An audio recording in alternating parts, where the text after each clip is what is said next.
الحمد للہ وحدہ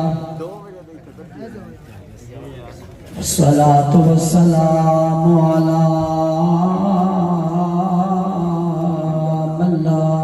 نبی بعدہ اما بعد فاعوذ باللہ من الشیطان الرجیم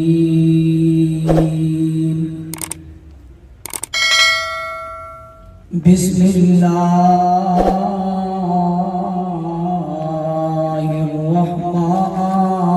الرحمن الرحیم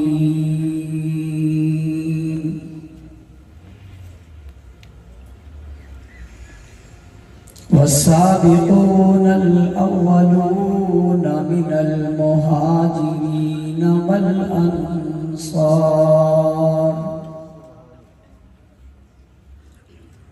والذين اتبعوهم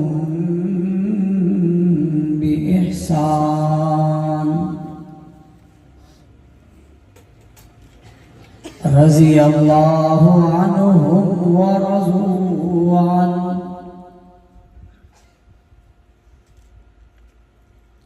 وقال الله تبارك وتعالى في مقام آخر اهدنا الصراط المستقيم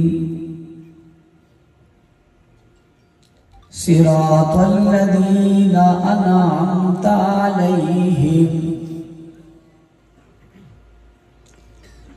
وقال الله تبارك وتعالى في مقام آخر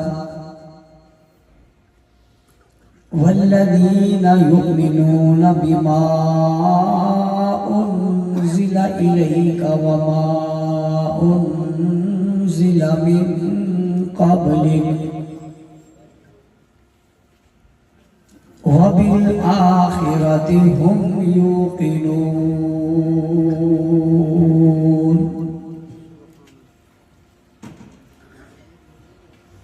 وقال النبي صلى الله عليه وسلم إنما بعثت لأتمم مكارم الأخلاق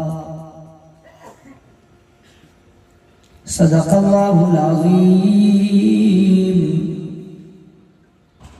وبلغنا رسوله النبي الأمي الكريم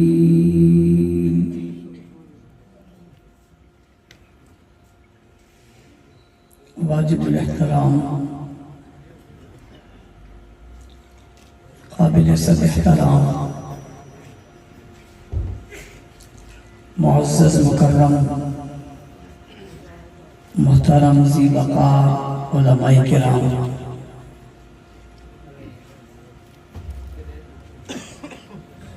سیاسی سماجی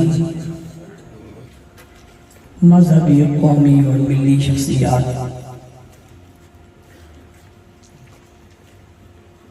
پنڈال میں موجود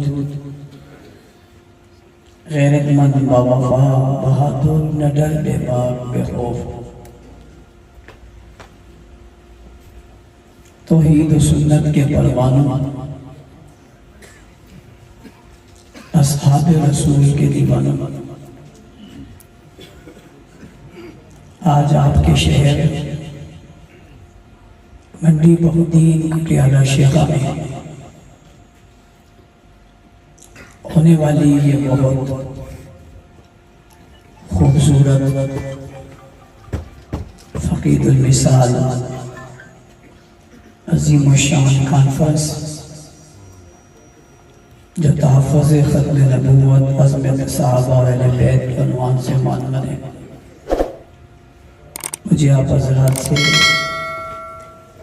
آپ کی ملاقات اور گفتگو کی سعادت حاصل ہو رہی ہے۔ اللہ تعالی ہماری اس ملاقات کو اپنی بارگاہ میں قبول فرمائے۔ میں سب سے پہلے اس بہت خوبصورت تاریخ ساز اجتماع کے انعقاد پر آپ کے ضلع کے قائد راؤ شریف جاوید صاحب، ان کی پوری ٹیم، تحصیل کے ذمہ داران، حلقے اور یونٹ کے تمام ذمہ داروں کو خراج تحسین پیش کرتا ہوں، شاباش دیتا ہوں۔ اس کامیاب کانفرنس کے انعقاد پر انہیں مبارکباد دیتا ہوں۔ مجھے بتایا گیا کہ کافی عرصہ کے بعد غالباً حضرت علامہ فاروقی شہید رحمۃ اللہ علیہ کے دور میں ایک کانفرنس اس طرح باہر ہوئی تھی، اور اس کے بعد آج پہلی مرتبہ اجتماع کا انعقاد ہوا ہے۔ اللہ تعالیٰ اس کوشش اور کاوش پر آپ کو جزائے خیر عطا فرمائے۔ خطباء، علماء،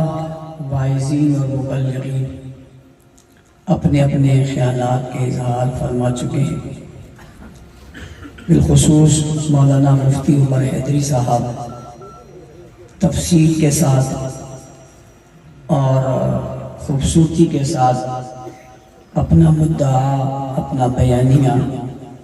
آپ حضرات کے سامنے رکھ چکے ہیں۔ میں بھی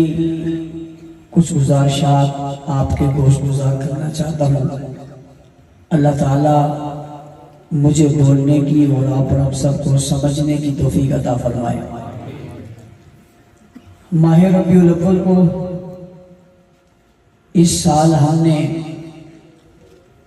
تحفظ ختم نبوت کے عنوان سے معنون کیا تھا، اور یہ فیصلہ کیا تھا کہ ملک بھر میں جتنے بھی اجتماعات ہوں گے ان کا عنوان تحفظ ختم نبوت ہی ہوگا۔ الحمدللہ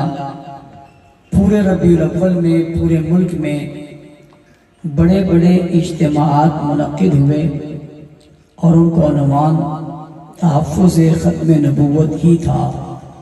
اس لیے کہ وقت کی ضرورت تھی، ختم نبوت کے پہرے کی ضرورت تھی، اور اس پر حملہ آور حملہ کر رہے تھے۔ پاکستان میں بنائے جانے والا قانون جو ختم نبوت کے حوالے سے تھا، اسے مسترد کرنے، اسے متاثر کرنے کی جو کوشش ہو رہی تھی، اس کے نتیجے میں قدم اٹھایا گیا۔ الحمدللہ سپریم کورٹ میں اس کیس کا تحفظ بھی ہوا، اور آئندہ بھی جب کبھی کوئی حملہ آور حملے کی کوشش کرے گا، ہم دیوار بن کر اس کے سامنے کھڑے رہیں گے۔ میں آپ سے ابتدا میں ایک بات کرنا چاہتا ہوں، اور وہ ضروری سمجھتا ہوں، اور میں نے کئی دنوں سے اس بات کو عنوان کے طور پہ اپنے سامعین کے سامنے رکھا ہے۔ وہ یہ کہ دیکھیے، اپنے عقیدے پر جب تک آپ پہرا نہیں دیں گے تو عقیدہ محفوظ نہیں رہ سکے گا۔ اپنے عقیدے کو محفوظ کرنے کے لیے اس پر پہرا دینا پڑے گا،